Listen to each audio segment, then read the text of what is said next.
రాజకీయంగా ఎవరేమన్నా సరే, ప్రత్యర్థులు 10 రకాలుగా మాట్లాడినా సరే, ఎవరు అవునన్నా కాదన్నా సరే, తెలంగాణకు బతుకమ్మ సంబరాలకు బ్రాండ్ అంబాసిడర్ కల్వకుంట్ల కవిత గల్లీ నుంచి దుబాయ్ బుర్జ్ ఖలీఫా దాకా ఆడబిడ్డల సంబరాన్ని అంబరాన్ని తాకేలా చేసింది అనడంలో సందేహం లేదు. కారణాలు ఏవైనా ఈ దఫా పూల పండుగకు ఆమె దూరంగా ఉండడం పొలిటికల్గానే కాదు, ట్రెడిషనల్గా కూడా చర్చనీయాంశమైంది. బతుకమ్మకు బ్రాండ్ అంబాసిడర్, ఉద్యమం నుంచి స్వరాష్ట్రం దాకా పూల పండుగతో కవితమ్మ జనజాగృతి. కవితమ్మ లేకుండానే ఈ ఏడు బతుకమ్మ. సాధారణంగా రాజకీయాలు వేరు, ఉద్యమాలు వేరు, పండుగలు వేరు, పబ్బాలు వేరు. కానీ పండగలతో జనాన్ని జాగృతం చేసి ఉద్యమంలో భాగం చేయొచ్చని, తద్వారా రాజకీయాలను శాసించవచ్చునని నిరూపించారు బీఆర్ఎస్ ఎమ్మెల్సీ కల్వకుంట్ల కవిత.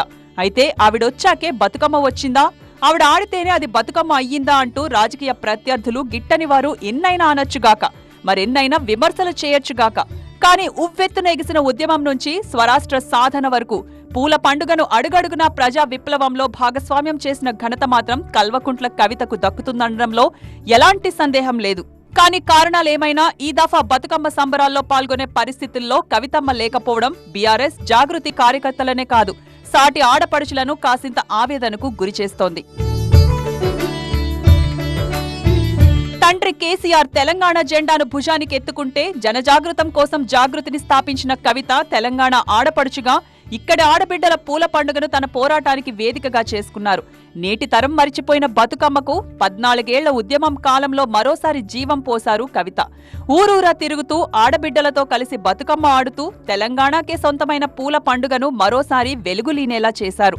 స్వరాష్ట్రం ఏర్పడిన తర్వాత కూడా ప్రభుత్వం అధికారికంగా ట్యాంక్ బండ్ మీద బతుకమ్మ ఉత్సవాలు నిర్వహించడంలో కీలక పాత్ర పోషించారు కవిత. గడిచిన 10 ఏళ్ల పాటు ఒక్కో ఏడు ఒక్కొక్క జిల్లాలో బతుకమ్మ సంబరాలు చేసుకుంటూ రాష్ట్రమంతా పూల పండుగ నిర్వహణలో అన్ని తానే వ్యవహరించారు. గతేడాది దుబాయ్లోని ప్రఖ్యాత బుర్జ్ ఖలీఫాపై బతుకమ్మ బొమ్మ పడేలా చేసి మన పూల పండుగ గొప్పతనాన్ని ప్రపంచానికి చాటి చెప్పారు. అంతేకాదు ఆస్కార్ అవార్డ్ ఏఆర్ రెహమాన్తో బతుకమ్మ పాటకు ట్యూన్ కట్టించిన గొప్పతనము కవితకే సొంతం.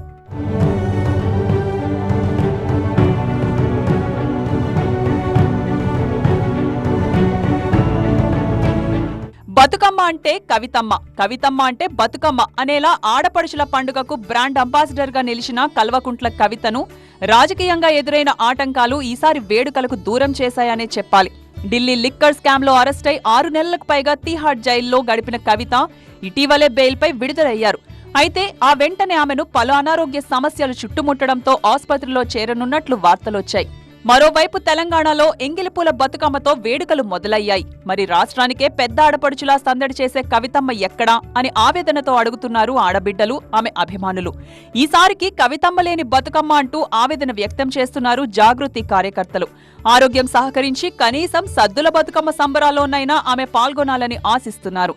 ఒకవేళ ఈసారి మిస్ అయితే వచ్చే ఏడాది ధూమ్ధామ్గా బతుకమ్మ సంబరాల్లో కవితమ్మ పాల్గొనాలని కోరుకుంటున్నారు.